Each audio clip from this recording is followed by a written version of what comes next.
میرے معاملات سے آپ یقین کریں کچھ لوگ طلاق کا مسئلہ پوچھنے آتے ہیں تو میں رو پڑتا ہوں چھوٹے بچوں کو دیکھ کے. یعنی چھوٹی بیٹی ہے 4-5 سال کی اور مفتی نے کہہ دیا ہے کہ طلاق ہو گئی ہے تو اب یہ اکٹھے نہیں رہ سکتے تو بیٹی روتی ہے کہتی ہے پیر صاحب مجھے ماما اور بابا دونوں چاہیے میں علیحدہ نہیں رہ سکتا لیکن میں کیا کروں میرا دین کہتا ہے کہ 3 طلاقیں دے دیں تو 3 طلاقیں ہو گئیں فتویٰ دینا ہے بات بتانی ہے مسئلہ عرض کرنا ہے لیکن تکلیف اس بات کی ہے کہ لوگوں کا علم سے رشتہ ہوتا تو شادی سے 15 دن پہلے شیروانی کے لیے گئے تھے اور شادی سے 1.5 ماہ پہلے فرنیچر کے لیے گئے تھے اور کتنے کتنے دن شہروں میں جا کے ضائع کیے تھے. اللہ کرے کوئی 1 گھنٹہ نکال کے کسی عالم کے پاس بیٹھتے اس سے نکاح طلاق کے مسئلے پوچھتے کہ صاحب کیا کرنا ہے کدھر جانا ہے تو ہم نے وہ نہیں پوچھا. اگر ہمیں پتہ حضرت عمر کوڑے لگواتے تھے جو 3 طلاقیں کو بندہ کٹھی دے دیتا تھا فرماتے تھے قابل تعزیر جرم ہے لیکن طلاق بہرحال نافذ ہو جائے گی 3 طلاقیں دے دی تو 3 کچھ لوگ کہتے ہیں سادے بندے کہتے ہیں دیکھو جی میں نے 3 طلاقیں دے دی ہیں پر ایک ہی دفعہ کیسے ہو گئی تو میں نے کہا جس طرح قبول ایک ہی دفعہ ہو گیا تھا کہ نہیں ہو گیا تھا کہ 3 مہینے لگے تھے وہ 3 دفعہ اکٹھا ہو جاتا ہے تو طلاق بھی 3 دفعہ اکٹھی.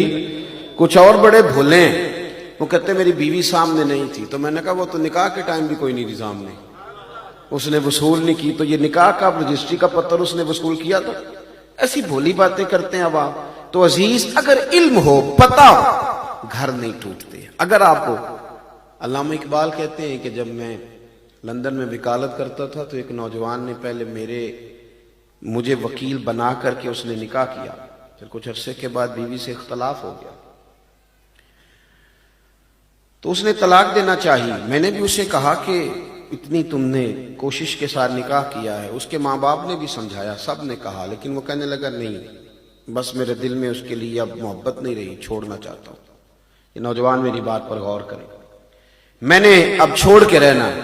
تو اقبال کہتے ہیں میں چونکہ لائر تھا وکیل تھا میں نے اس کا کیس دائر کر دیا. کچھ وقت کے بعد ایسا وقت آ گیا کہ اب شاید 1 آدھ پیشی کے بعد طلاق ہو جائے.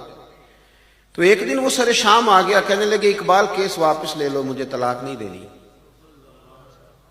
تو میں نے اسے کہا کہ اب کیا ہوا غیر مسلم ہے. کہتا ہے میرے پاس نا مسلمانوں کے پیارے نبی علیہ السلام کے ایک حدیث پہنچ گئی ہے.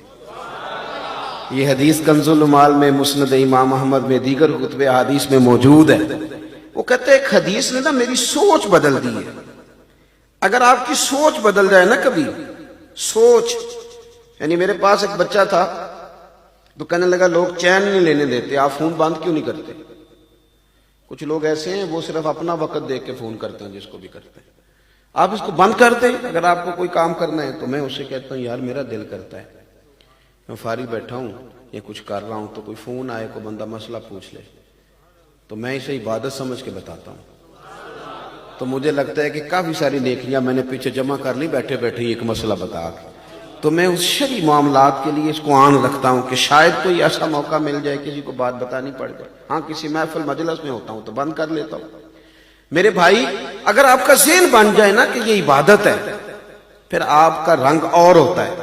یعنی اگر ذہن بن جائے کہ یہ رستہ بتانا عبادت ہے تو پھر آپ کا دل کرے گا کہ کوئی مجھے ملے میں اسے رستہ بتاؤں ورنہ آپ جان بھی چھڑاتے ہیں بڑے سارے کاموں سے. تو اقبال کہنے لگے کہ وہ آیا اور کہنے لگا کہ اب نہیں طلاق دینی مجھے مسلمانوں کے نبی کریم علیہ السلام کی ایک حدیث پہنچ گئی ہے اب میں نہیں اپنی بیوی کو چھوڑوں گا. تو اقبال کہتے ہیں میری دلچسپی بڑھ گئی شوق بڑھ گیا. میں نے اس کو بٹھا لیا میں نے کہا مجھے بھی سنانا. تو کہنے لگا کریم محبوب علیہ السلام نے فرمایا حضور نے فرمایا یہ حدیث یاد رکھنی آپ حضور نے فرمایا اپنی بیوی سے بغض نہ رکھو اس سے عداوت نہ پیدا کرو. میاں بیوی نا کئی دفعہ مقابلے پہ آ جاتے ہیں ہر وقت ایک دوسرے کو غلط ثابت کرنے کے چکر میں پڑے رہتے ہیں. اس سے گھر ٹوٹتا ہے حالات خراب ہوتے ہیں. حضور نے فرمایا اپنی بیوی سے بغض نہ رکھو اگر اس کی کچھ عادتیں تمہیں ناپسند ہیں تو ان پر غور کر لو جو تمہیں پسند ہے. جو اس کی عادت اچھی ہے اس پر غور کر لو لیکن بغض پیدا نہ کرو.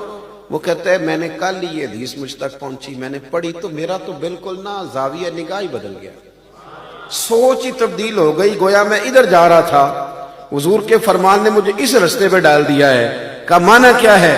کہنے لگے اقبال اس میں بڑی کمزوریاں ہیں، زبان کی تیز ہے، بڑا کچھ کرتی ہے، پر میری بیوی یورپ کے میلے معاشرے میں رہ کے بھی پردے کی پابند ہے، یعنی میرے علاوہ کسی اور کے ساتھ اس کا کوئی ربط نہیں، کوئی تعلق نہیں.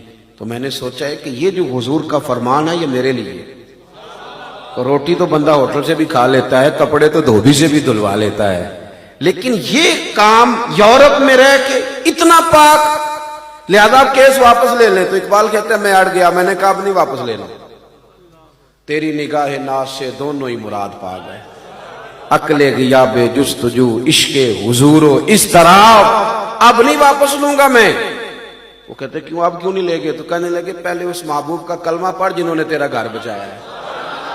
تو اقبال کہتے ہیں وہ نوجوان مجھے کہنے لگا میں تو ڈھونڈ رہا تھا، اور یہ بڑے سارے نوجوان ڈھونڈ رہے ہیں، بڑے سارے. میں تو ڈھونڈ رہا تھا کہ کوئی میرا بازو تھامے اور میرا گنبد خضرا سے رابطہ کرا دے. میں تو ڈھونڈ رہا تھا کوئی مجھے ملے اور میرا ربط کرا دے.